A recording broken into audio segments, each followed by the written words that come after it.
মনে করছো বান্দা সব দিক দিয়ে তোমরা সার হয়ে যাইলা।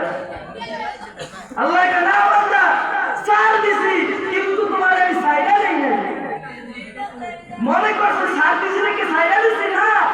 আরে কৃষক যখন রাখাল যখন সকালবেলা মাঠের মধ্যে তার বকরি তার গরুকে ছেড়ে দেয়, গরু মনে করে হাই বাড়িতে মনে সাইডা দিছে রে, এমন সামনে যা ফসল কম সব খাইলাম, এমন তো আমি স্বাধীন হয়ে গেছি। মূলত মালিক কি গরুকে ছেড়ে দিয়েছে? ছেড়ে নাই, সাময়িক সময়ের জন্য ছেড়ে দিয়েছে। বলে বান্দা সারাদিন তুমি আদার খাও, সারাদিন তুমি ঘাস খাও, সন্ধ্যা হলে ঠিকই আমি তোমাকে ধরে ফেলবো।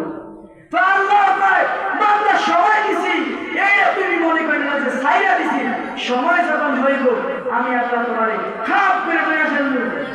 বলে এমন ভাবে ধরবো পাহাড়ের উপরে পথ পাবা না।